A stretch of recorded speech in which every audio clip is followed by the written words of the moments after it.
Ruthlessly scientific. 1,400 videos. Nootropics, TRT, biohacking, energy, health. 2 globally shipped nootropic stacks. This is Cortex Labs. I'm your host, Ryan Michael Ballo. Ladies and gentle sirs, please stand by while we deal with some technical difficulties. Hold on just 1 second. Boo doo doo doo doo doo doo. Boo doo doo doo doo. Do do do do do do do do do do do do do do do do do. Okay, I seem to have fixed the technical difficulties. What's up, everybody? Happy Saturday, March 2nd. Wow, wow, wow. It is already March, boys. Whew. In the beginning of the winter, I certainly was like, fuck, man. I mean, I have a Facebook, it was like a reel or just a short post of, God, it was like early November and it was 30 degrees outside in Pittsburgh. And I was downtown. I'm like, shit, this sucks. Here we go. I'm wearing a fleece already. And that seems like it was yesterday.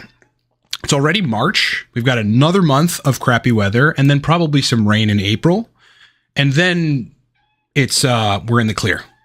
Hey, buddy, do you see a bird? My cat's freaking out at a bird. So let's go. It's actually pretty warm here in the city.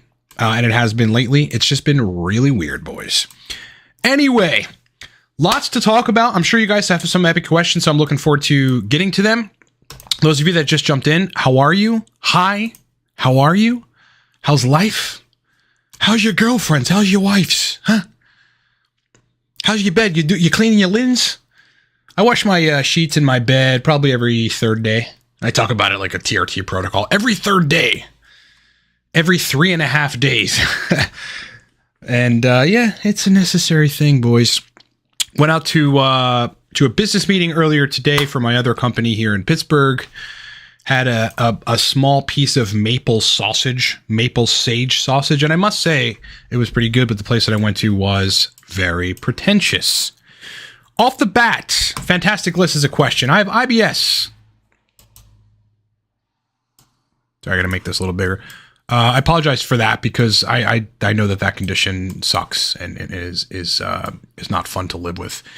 Okay, and it leads to disorder of the gut-brain interaction and alterations in the dopaminergic system. From that perspective, would you recommend 9-MeBC? You know, you would have to make clear a mechanism for dopamine dysregulation induced IBS. To me, I don't know the connection. Not saying there isn't one. I just don't know the connection. I mean, IBS is characterized by, accelerated motility, typically, which may have a dopaminergic influence. So I don't know. However, typically, accelerated or larger amounts of dopamine tend to enhance gastrointestinal motility. So in that regard, I wouldn't be quite sure that, dopamine is your problem. In fact, neurotransmitters are usually not the base issue in digestive disorders or gut disorders. So I really wouldn't be able to, with a clear conscience say you should take 9-MeBC for that. Now, maybe it'll help, maybe it won't help, who knows? But I would wager that it is something else. The thing you probably should look into is taking mastic gum, just in case you have an H. pylori infection, which is causing this to happen. That will work pretty effectively, pretty quickly. What's up, big dog? Hope you guys are doing great, man. Hope you have, some good plans for the weekend. I really don't have anything significant planned this weekend. A lot of work, a lot of business stuff, with my other company. And that's essentially the bottom line. I guess we'll quick talk about, among the natural estrogen modulators that people take, calcium D-glucarate is one of them. And so I kind of got riffed on a little bit when I posted that some content a couple of days back or maybe a week back where I discussed how calcium D-glucarate really won't lower estradiol too much. And so I want to make maybe a somewhat correction. Look, it will actually change serum estradiol levels to a marginal extent via converting it's basically speeding up the metabolism of estradiol. And in this case, I believe into estrone. Thereafter, how that gets out of the system is anyone's guess. I mean, maybe you've accelerated urinary excretion of estrogens in general, hopefully, by taking calcium D-glucarate. But yes, it will marginally change the estradiol levels. And for some people, that's going to be fine. So I just wanted to clarify on that. Typical dose for calcium D-glucarate is about 500 milligrams. If you do a gram or so, then you would probably have more accelerated estrogen metabolism, specifically estradiol metabolism. So, wanted to clear that up. Fantastic list. Why after sexy time do I get extremely bloated? That's an interesting one. Never heard that before. Huh. I mean, what's happening after sexy time, right? You got prolactin increases or secretion via, the post-ejaculation period. I couldn't really see prolactin.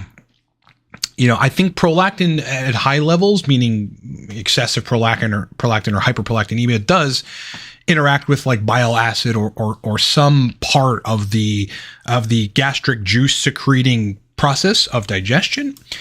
So it could be that you have terrible digestion as it is, and that exacerbates it. I really don't know. That's a weird one. That's a really strange one that would happen. And maybe serum estrogen is changing. Maybe it's going up. That certainly could cause bloating. I just don't see a mechanism by which that can happen. Not saying it doesn't exist. Benefits of nicotine patches: clear brain, verbal fluency, better memory, a better ability to stay on task. So focus, essentially. Putting things into your brain, taking them out of your brain, putting other things back in, and then going and reaching for the first thing you took out of your brain or put in. That's called memory IO, and that seems to be improved in my personal experience when taking nicotine patches. But generally speaking, the benefits are energy. Right? Aside from the nuanced brain performance stuff, you just feel like your brain is working faster and better when you take nicotine patches. I love them. I absolutely, positively love them. And many other entrepreneurs that I've turned them on to, or who by themselves have found that nicotine patches are epic, use nicotine patches for this very reason. I think they're epic. I think you just got to be careful with them. Dose a 7 milligram patch to start. Don't start with a 14 or 21 milligram patch, because if you're not used to nicotine, it can make you feel very terrible in a patch, because it's right in the bloodstream wherever you put it very quickly. And it's I don't believe it's really measured, because I know how I used to feel smoking a cigarette or two when I smoked when I was in the Army. Like, it's nowhere near as, pronounced as the nicotine effect with patches. So it distributes rather quickly. I would wager you get a bolus initially, then it maybe slows down, then you get sort of continuous boluses. It all really depends on how your body's dealing with it. But generally speaking, they're awesome. Will, my job requires lots of public speaking. What specific stack would you recommend for that? You'd want to be verbally fluent. So, any stack with uridine, citicoline, and Nootropic in it, so long as you can get the doses right, and there's going to be different dose variations for different people, will be very useful in that particular case. There's a compound called Acorus calamus, otherwise known as sweet flag, that is also pretty effective in my experience for verbal fluency. Alternatively, piracetam and alpha GPC and doses that you find work well for you. The brand of nicotine patch that I have recently used and that I generally like to use is literally the Walgreens brand nicotine patch. Okay, so no special brand. I literally go to a local Walgreens and get the 7 milligram patches. And I'm pretty sure it says Walgreens. It's a Walgreens nicotine patch. Meditation stack with L-theanine. I mean, L-theanine in and of itself, I think, would be very useful. Meditation should be helping you to have more alpha waves, alpha brain waves, which are associated with relaxation and kind of a cool, calm mental state. So in and of itself, theanine will be useful in addition to meditation, right? If you wanted to add something to that, I mean, you could try aniracetam and a little bit of rhodiola, or aniracetam and a little bit of ashwagandha. Those are the go-tos for me. Like, I'll take that stack, aniracetam, ashwagandha, if I'm going to meditate for an hour, and it helps. It just helps the onset. It helps me stay there. It slows my brain down enough so where meditation isn't as hard, because meditation's hard. You're stopping this brain that wants to think about things and react to stuff and picture bad things and have anxiety about shit and emote about stuff. You're addicted to your own thinking. We all are. But, ashwagandha and aniracetam help slow that down while you're meditating. Ghost Fusion is asking if I can outline the main mechanism behind theanine positively affecting dopamine function, brain function. Yeah, slight elevation in brain GABA concentrations. slight elevation in brain serotonin concentrations, although interestingly, an increased metabolism of serotonin measured by serotonin metabolites. So you might get a brief raise and then you're clearing serotonin out quicker.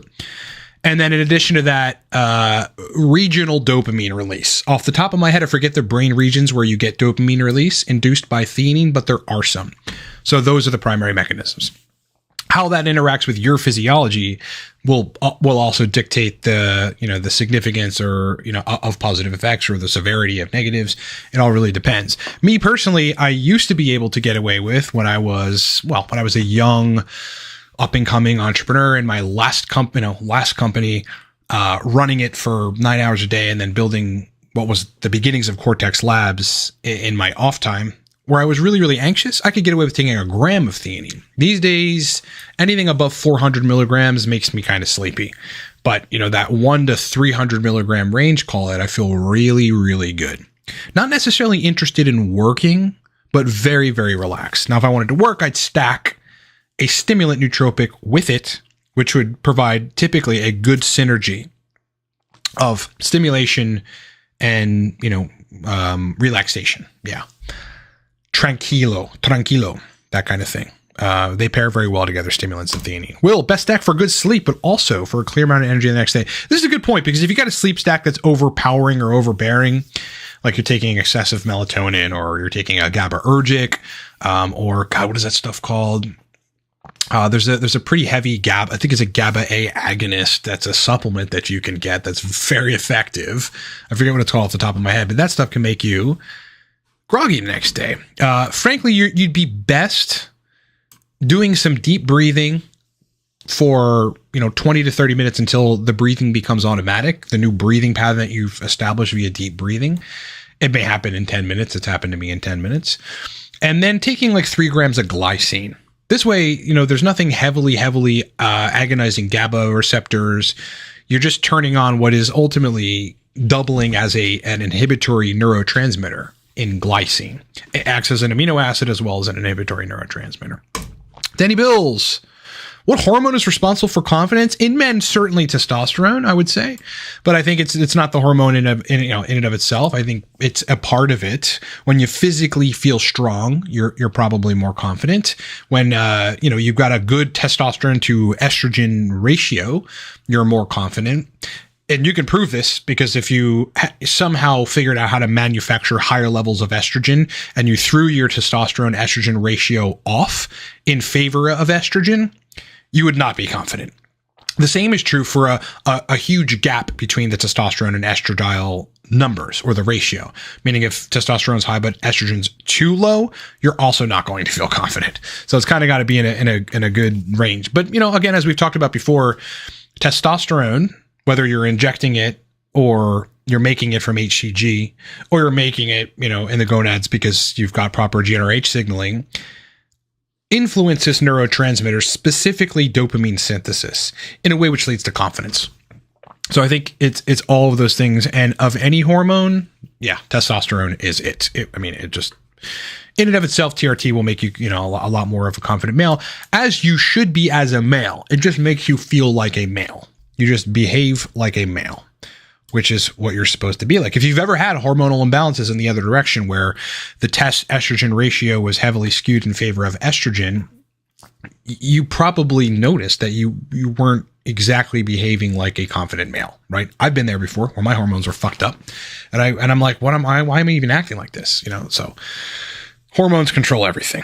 Ghost Fusion says theanine makes thinking feel effortless for me, like a samurai cleanly slicing through mental processing. I love that. Yeah, that's essentially what it's supposed to be able to do. What it's supposed to do, I don't think our brains are even equipped to deal with our modern life. You've probably heard that. That's super cliche, but I think it's more true than people think, right? Like we've only evolved into or started doing all this technological stuff in some sense in the last 10 years. Think about that. 10 years prior to 10 years ago, we weren't on our phone. We weren't doing all this. Computers were a thing, of course, but it wasn't as significant as this. Call it 10 years before that, none of this existed. very basic computers exist. So our brains were not working at this crazy capacity.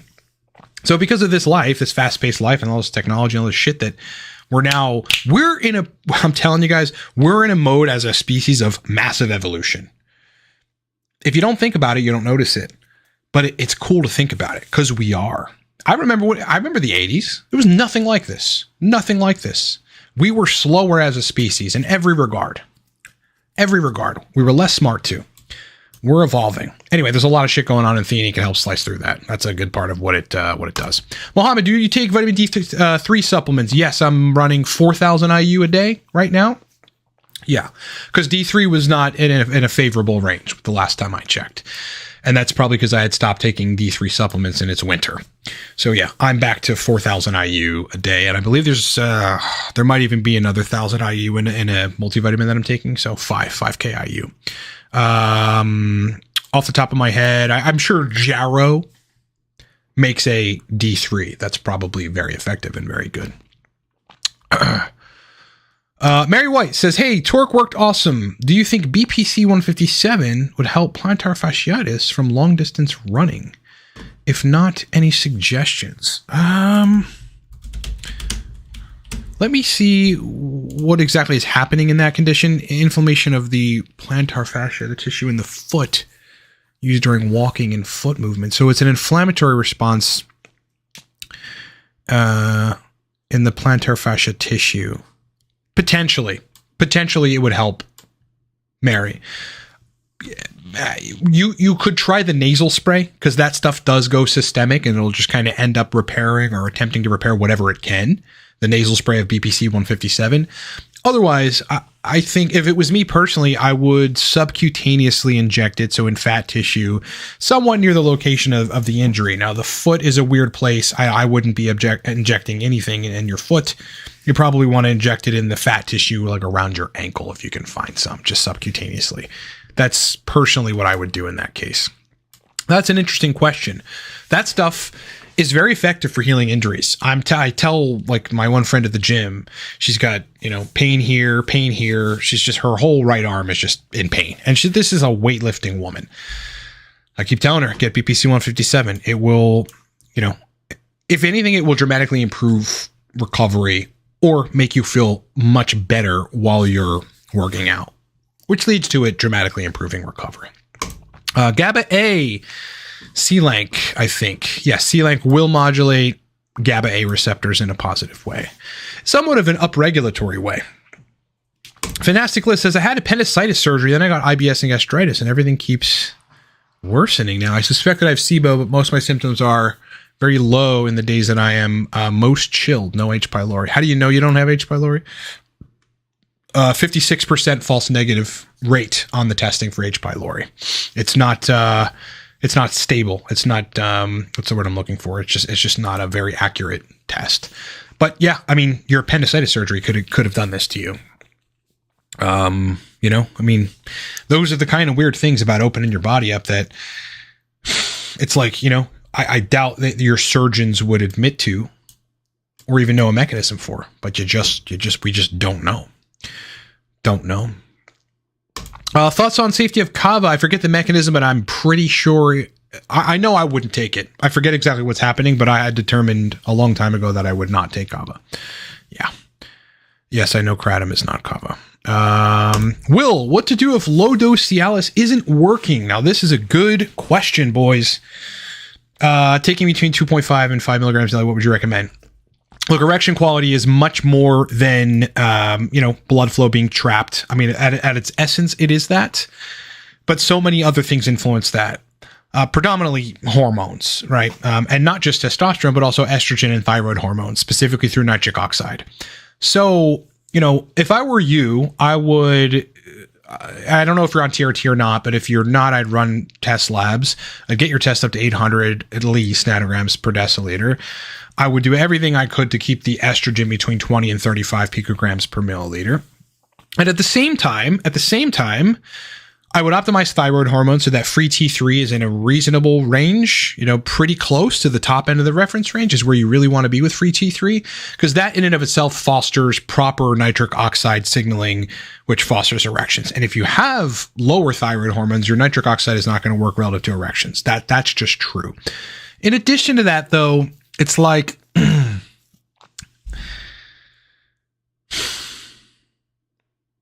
you may want, I don't know if you're on TRT or not, but you may, if you are, want to restore gonadal function with high doses of HCG. And by high doses, I mean like 500 IU every 3.5 days, just 1,000 total, which is really not crazy. But a bolus at one time is really where the scientific literature shows you get stable serum HCG levels. When you're dosing 100 IU a day, you're doing very minimal maintenance.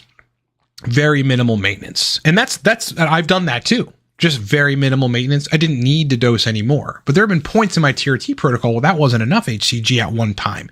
Weekly dose could stay the same. You got to inject somewhat of a bolus. Yes, that will affect estradiol, but you should be doing things to counter that.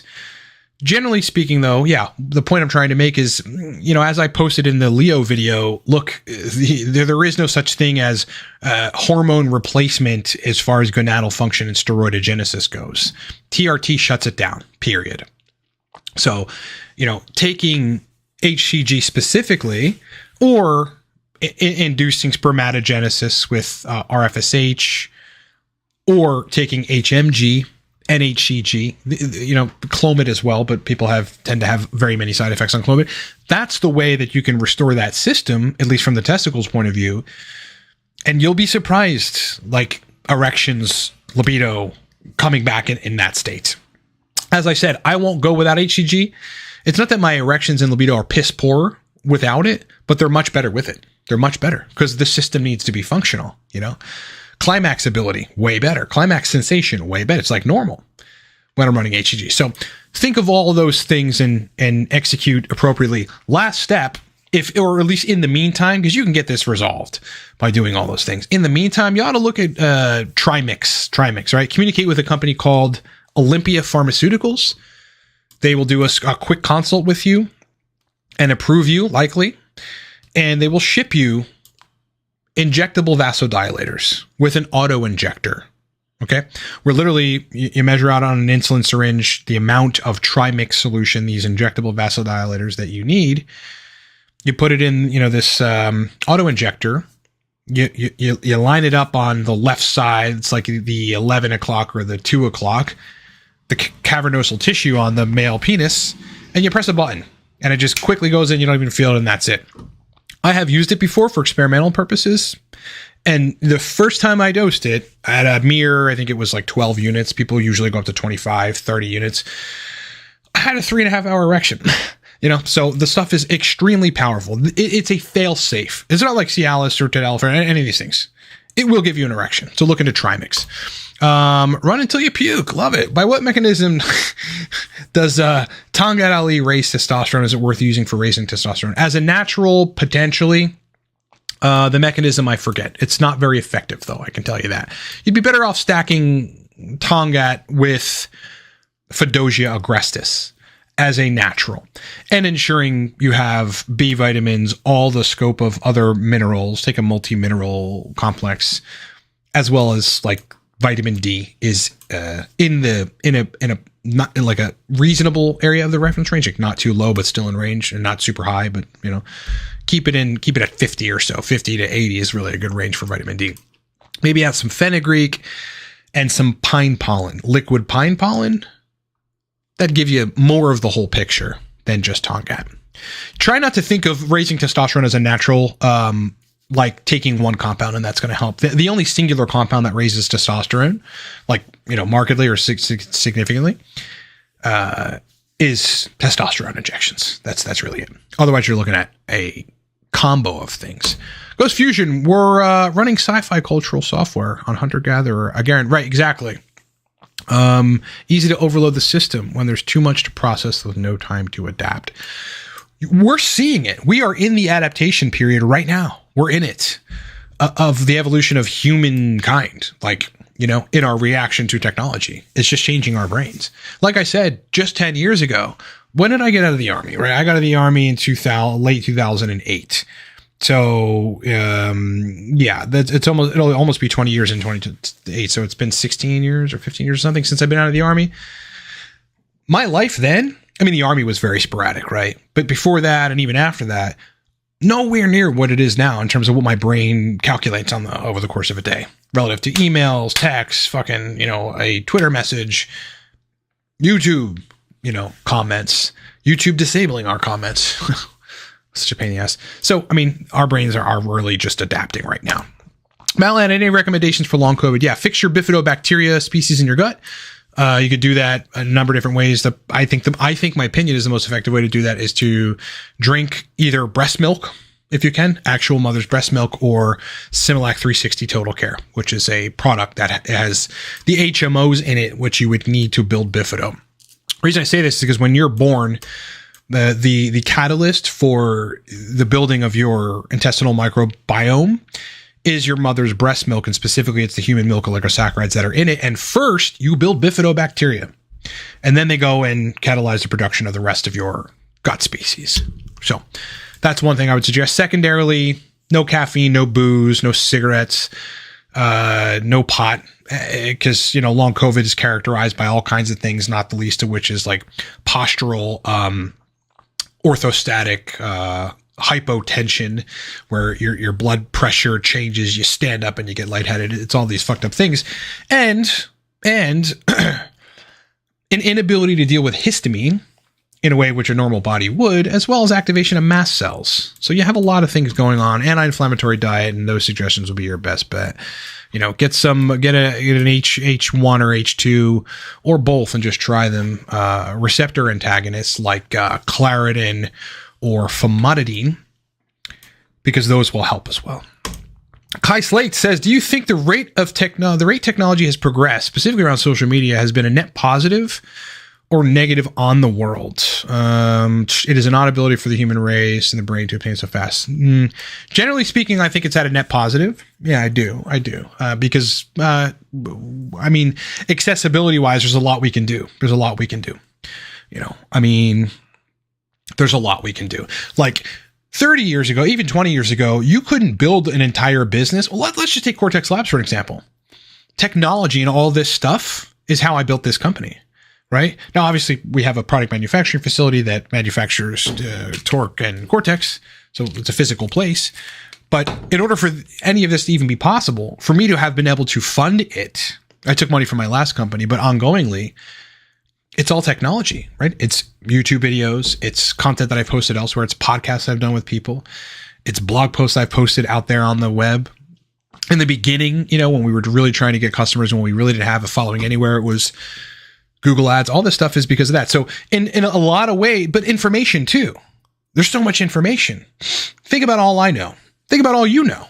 Like, where did you learn the majority of it these days? If it wasn't in an academic environment, on the web, the entirety of the world's information is on the web. You could give yourself the equivalent of a PhD on the web. I don't think there's any question. Now, the gatekeepers in academia obviously think that can happen, because how dare anyone? They just don't want people in their club. But I'm smarter than you guys. All right. Jeffrey says, hey, Ryan, is Nootropic source the only place where you can get racetams? We don't really talk about sources here, but that is a good source. But that's not the only place, no. David Finnegan, what's your opinion on methylene blue? If you run it on what dose? I forget the dose protocol. I haven't taken it in years. Generally a mitochondrial optimization compound. Mild brain clearing effects is like what I get from it in clients. So that is what I would say. Sander is looking to recover from kratom usage. Great that you understand that you got to recover from it. Start at 50 milligrams bromantane and 80 milligrams P5P. Anything I could do short to midterm. You have to look at your prolactin numbers. So if it raised prolactin via blocking dopamine action, then prolactin is high and it's inhibited your gonadotropins, LH and FSH. You're making less testosterone, definitely. So look at prolactin, see where it's at, but also look at total testosterone and free testosterone. You know, if they're on the lower end of the reference range, consider getting on HCG, Clomid, or TRT. Yeah, because I mean, the sooner you can get your hormones straight, specifically the sex hormones, the better you're going to feel. Because that's going to have a carryover effect on neurotransmitters, which are likely also awry as well. Tips for getting off low-dose Vyvanse dependency. That's a hard one. I mean, you probably want to run a cycle of 9 MEBC. Stop taking the Vyvanse. You know, if you're low dose, you don't really have to taper, I don't believe. Talk with your doc, obviously. Run a cycle of 9 MEBC. See how you fare after that. See if you even crave to have it or want it. And instead of, you know, taking Vyvanse, I would take like teacrine, you know, mild dopamine release agent, but heavy stimulant, which should help. And then you might get to the point where you just don't need it, you know. Ultimately, there is a way to operate in a way where you don't need to take Vyvanse, you know what I mean? You know, or any hardcore dopamine reuptake inhibiting drugs. You can feel pretty great all the time. I like nootropics because I just like the extra edge. I like to be able to hold 15 numbers in my head if I want to, you know, taking some of these research chemicals, but I really don't have to take them these days. I did, but I don't have to take them these days. So there's a way to feel very awesome without taking Vyvanse. Gains and Games is saying, hollow brain fog. As a person in 20s, had significantly better memory and clarity years ago. What could cause poor working memory? Runs the gamut, my friend. Meaning any number of things. Any number of, I mean, I can count 20 things off the top of my head. Low testosterone, mitochondrial deficiency, vitamin deficiency, mineral deficiency, subclinical deficiency in all said things, subclinical deficiency in thyroid hormones. I'd look into all that stuff.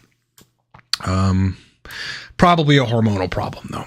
I wouldn't bet it's the mold in your house. I wouldn't bet it's, you know, any of the other stuff that the bloggers like to talk about. I just don't think so. Fantastic List says, took Mucuna and oxiracetam and a slightly better mood. And I realized a lot of my gut issues faded during these days. From neurotransmitters perspective, what to take to help gut-brain interaction. So you had taken oxiracetam. I mean, you sped up acetylcholine functioning, which probably made you make more stomach acid. Okay. Look into the link between acetylcholine and stomach acid.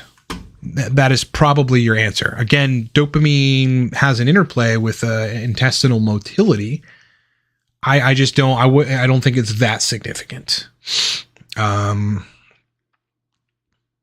what I would say about that. And the Mucuna, by the way, raised your testosterone, which probably changed your metabolism slightly and maybe sped up gut motility or just made it generally work better. J87, stop by to say what's up. Have a great weekend. You too, brother or sister or friend. I assume brother. Brother, have a great weekend, man. Hope you're doing great. Hope you're ready for the spring. Greetings, Brandon. Hope life is good, man. Hope life ain't getting you down, bro, because it can do that. It has the ability to do that, no matter who you are. Kai is saying to run until you puke. There's been some good results from modafinil. Though make sure you talk with your doctor and are wanting to get off Vyvanse. Yeah, I mean, that's another option as well. I mean, it's a far better drug to be taking, in my opinion, modafinil than Vyvanse. You're still going to be inhibiting the uptake of dopamine, but not to the extent that Vyvanse does. I just think it's generally better and has other mechanisms as well. Joe says, "Hey, bro. To be honest, I said this is one of your live before all that YouTube disabling comments. Then you're not having enough subs. It literally shows how authentic you are. YouTube won't let you reach us. Who knows? Maybe they just hate me. I don't know. I am right now communicating. Thank you, though. I appreciate that. I am communicating with them now via Twitter to someone who apparently is a human and not sending me a scripted response, and they're looking into it. You know, by no means have we broken any rules. By no means do we direct content to people that we shouldn't be direct content. I mean, I don't even give sources for things because I don't want to piss YouTube off. So hopefully we get that squared away. But yeah, for those of you that didn't know, our comments are disabled and I've got to manually re-enable them throughout the day.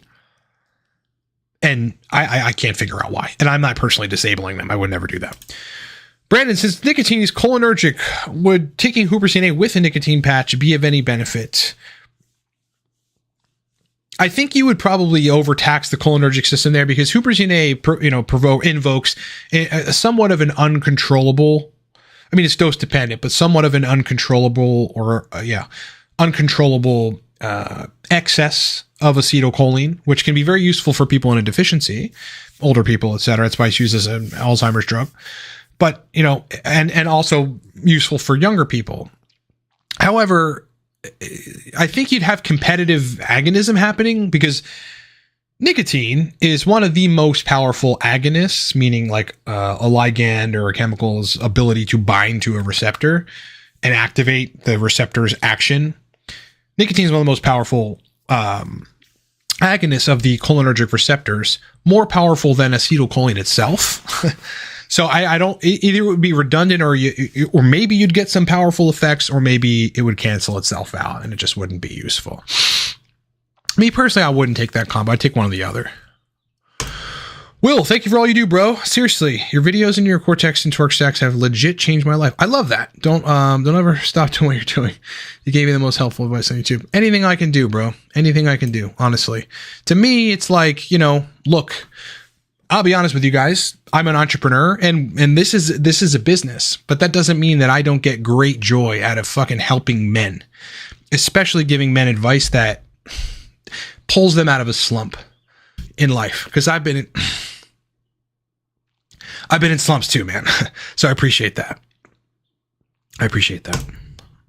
Danzy, fuck, man. Got me all watered up, dude. Danzy, are cold, sweaty hands and cold feet a sign of thyroid problems? Yes, definitely.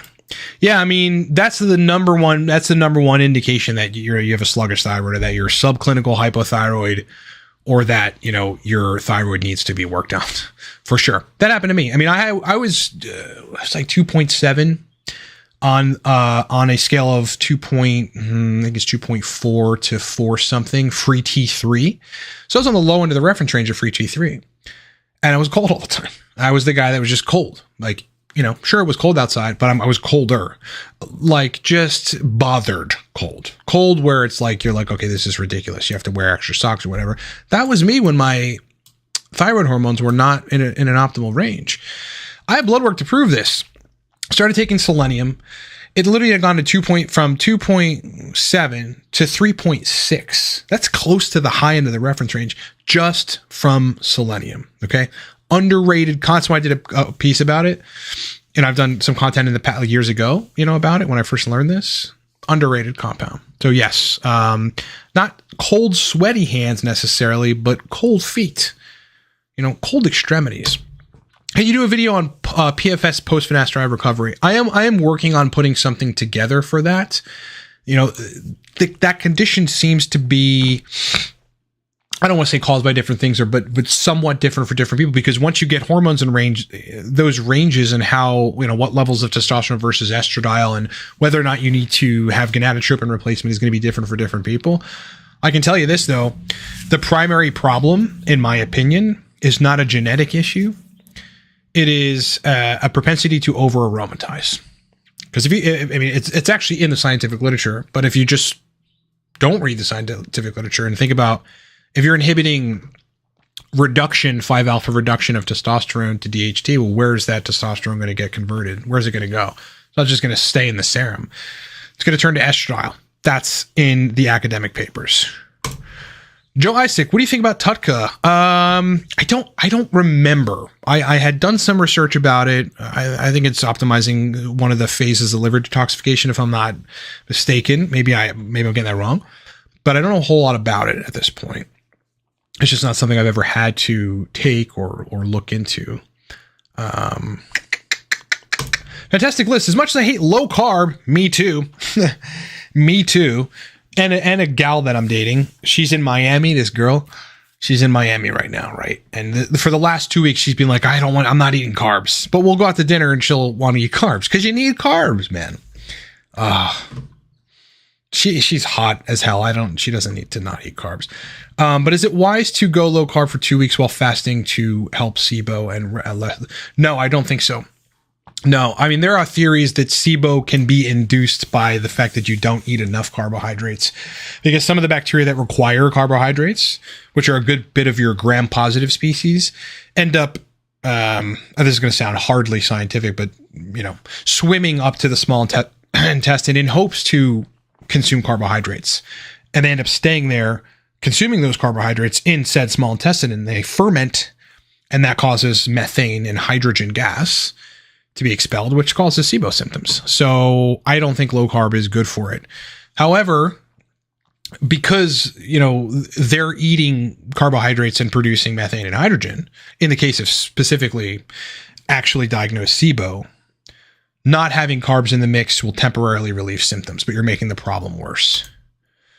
Malayan, I'm sure you've tried bulletproof coffee. I have. What's your take on the apparent benefits? Nothing significant, to be honest with you. I mean, Dave Asprey is a smart dude. I think he's very markety, but it's for business purposes, so I understand. And I think the major benefit is you have cleaner, less toxin coffee.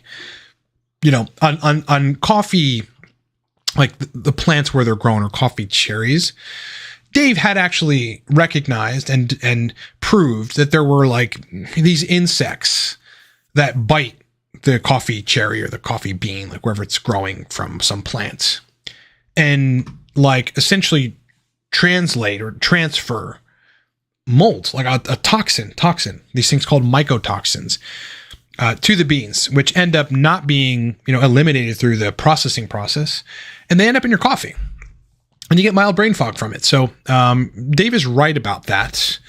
But bulletproof coffee, is butter and MCT oil plus that. You're gonna have better brain performance in the short term. You'll induce ketosis pretty quickly.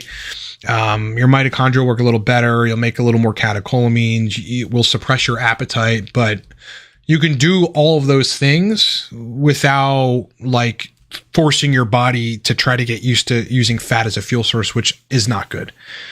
It's actually cellular starvation. That's what, consistent keto is.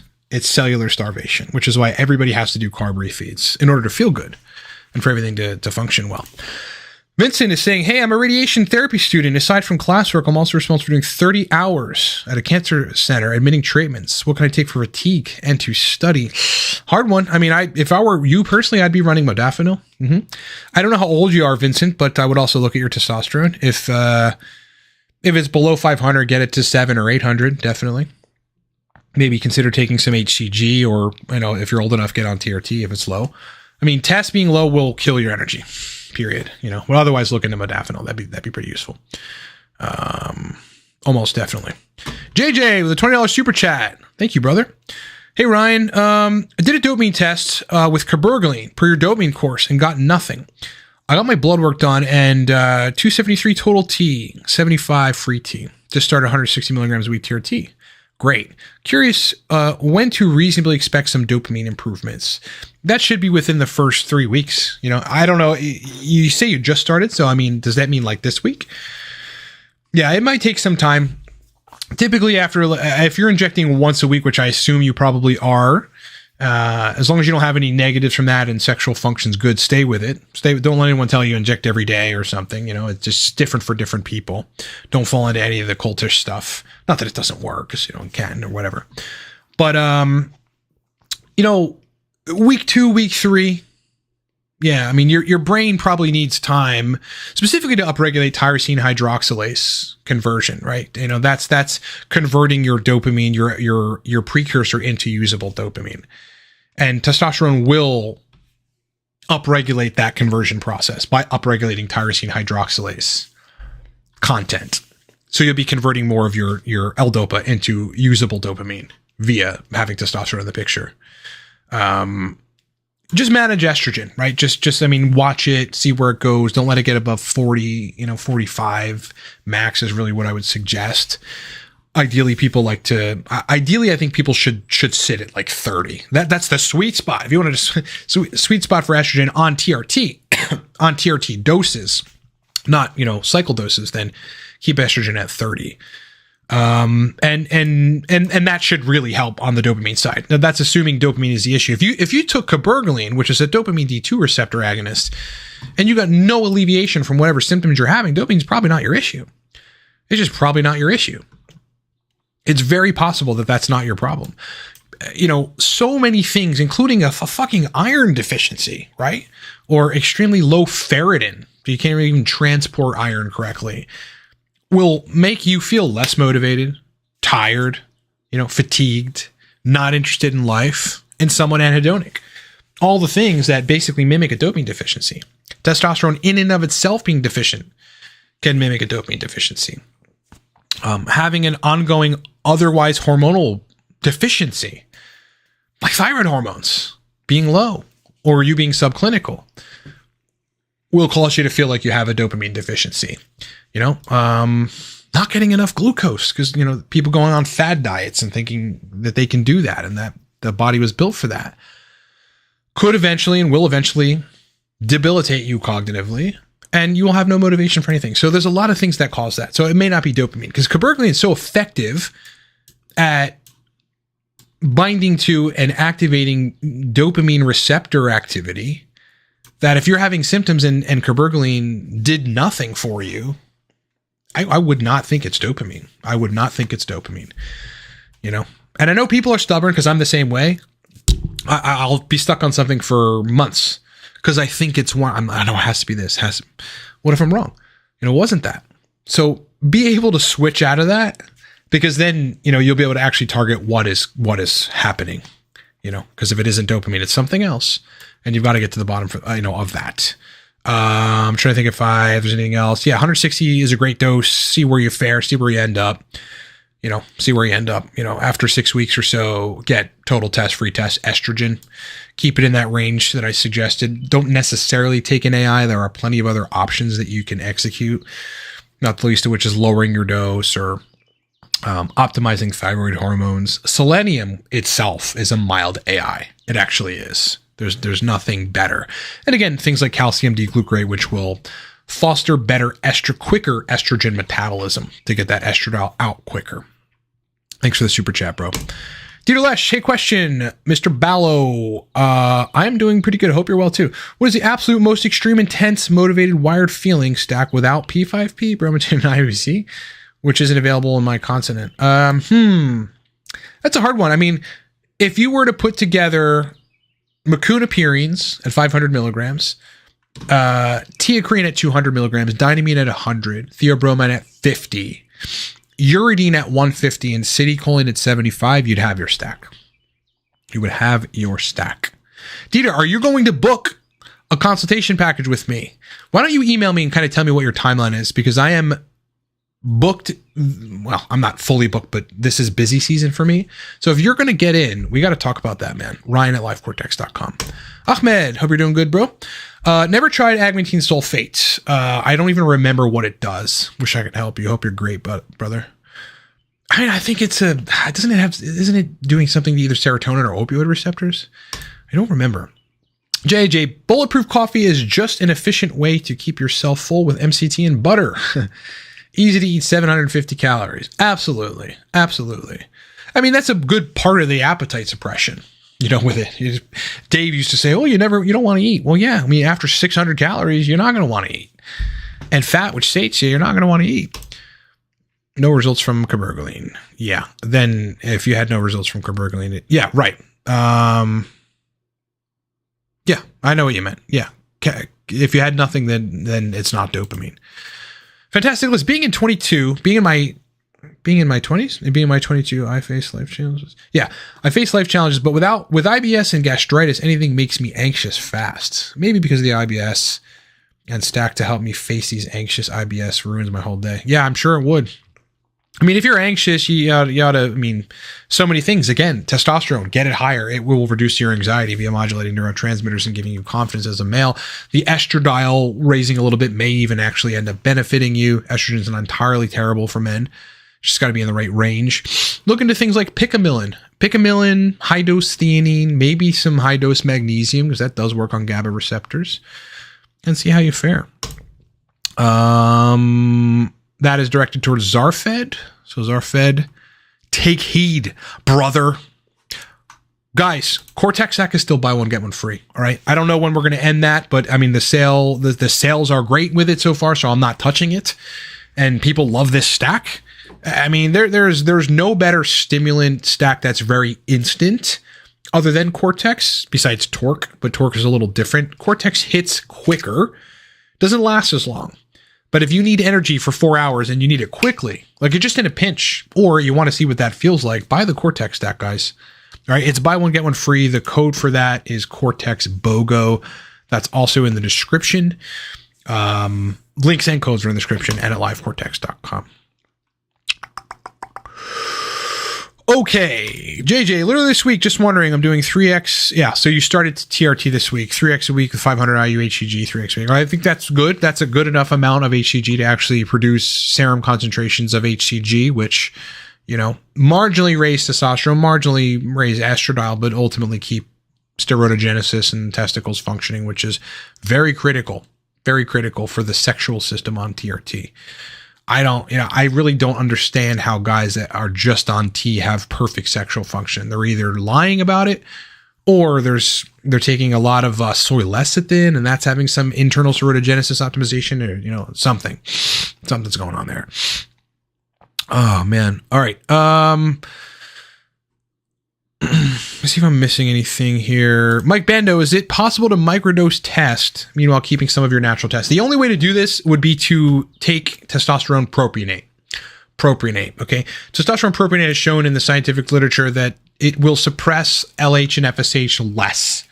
Yeah, it'll suppress your natural gonadotropins less than if you're doing a log ester like cypionate.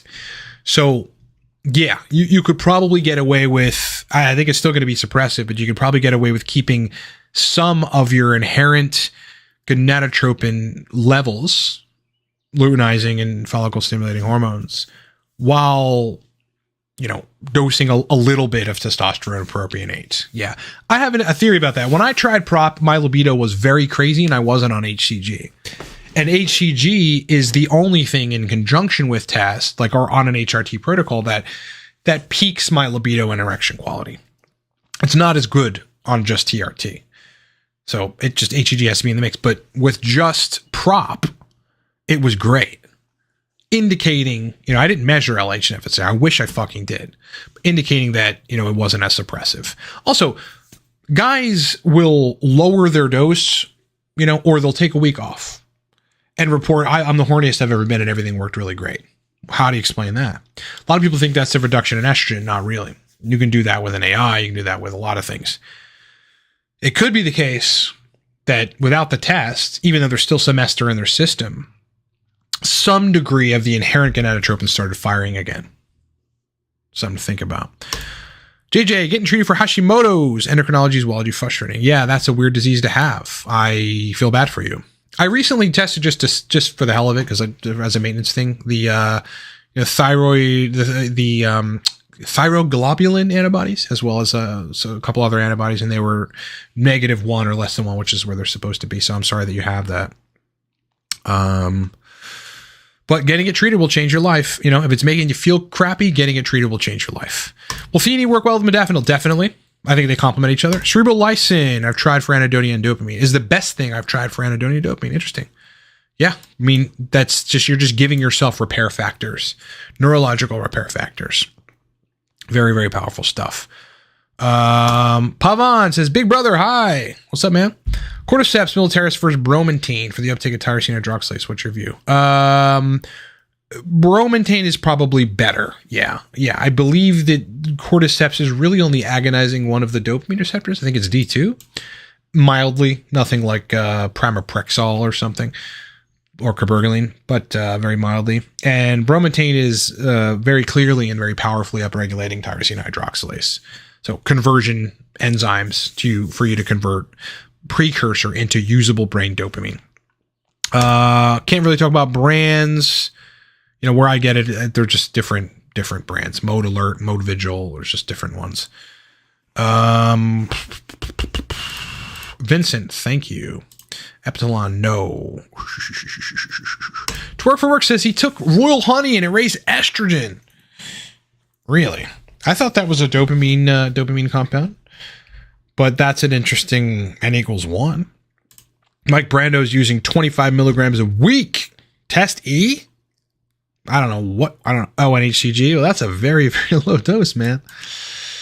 I don't know. Your HCG's got, for that to keep you in therapeutic ranges of total testosterone, you'd have to be using 3K IU HCG a week. 25 milligrams is almost negligible. Yes, testosterone propionate is short acting, so you would need to dose that either daily or every other day. Yep. It also hurts like a bitch to inject it. And it hurts post-injecting. It gives you very significant post-injection pain. It's very real. People say that. I was like, oh, I'll be fine when I ran prop for a little bit. It hurt. It hurt. It really hurt. Yeah, I mean, maybe your natural test is there because you're on such a low dose. Only one way to find out, and that's to test LH, FSH, and testosterone so that you can really tell. Yeah, there's some discussion about roll jelly increasing estrogen. I'm not sure. I don't even know what that stuff does. I've heard some other biohackers talk about it, but I've not gotten into it. I'm an Alzheimer's patient. Austin Barnes is, if someone is experiencing anhedonia after discontinuing prescribed Adderall, would this be severe enough to warrant an IBC intervention? Yes. The answer is yes. And if I were you personally, I wouldn't wait it out because I couldn't. You know, if I'm dysregulated, I don't wait. I can't wait. Cannot wait. Because your life depends on it. Your productivity depends on it. I mean, me, I'm running 2 companies. My whole life depends on it. You know, I have a social life. I need to be functional. I wouldn't wait a single second.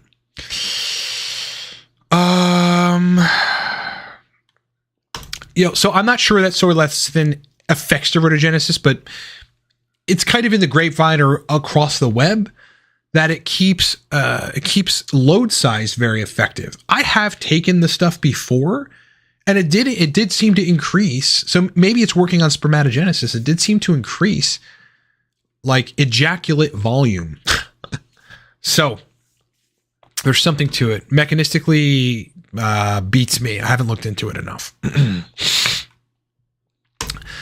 Joe Isaac is saying Leo said to combine 9-ABC with cerebral lysin for dopamine. What do you think about that? I think if Leo said it, there was probably a good reason, right? That guy didn't operate, what's the word I'm looking for? Capriciously.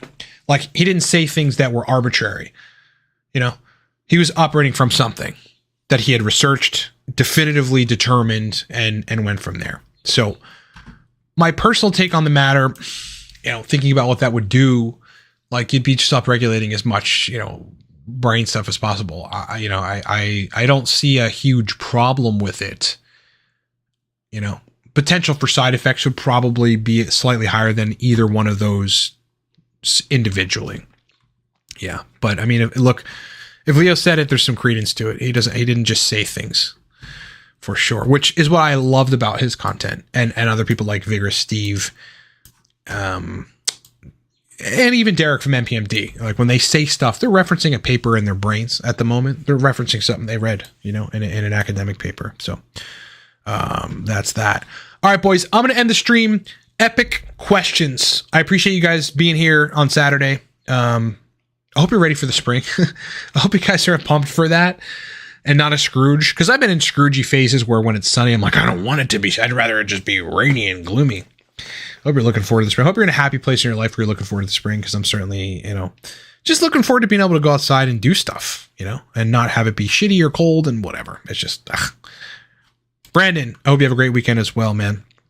The rest of you that are here, I hope you guys, you know, enjoy the rest of your weekend. If you have the ability to take time to, you know, just chill out and separate yourself from work and problems, just try doing that. Spend some time with your family. Tell somebody you love them. GG's. Love that. Love that. Got me ready to play Warzone, bro. Even though I'm just very fed up with that game at this point. Cortex stack, buy one, get one free. Code is in the description, guys. Go get it. Go support us. Go buy a bottle. You get a bottle for free. No brainer. No pun intended. All right. Enjoy the rest of your weekend, guys. I'll talk to you very soon. Oh, yeah. Last thing. I addressed the comments being disabled on the channel. YouTube's working on it. Be patient. We didn't purposely do it. I would never disable the comments. I'm working on it. And we're going to get it fixed. Sometimes YouTube does stuff which takes me a month to figure out. And it's all about getting to an actual person. And I'll get there. All right. Enjoy the rest of your day. Enjoy your evening. Enjoy tomorrow morning. Enjoy Monday. Back to work. I'll be launching some content on Mondays. Look forward to that. All right. Later.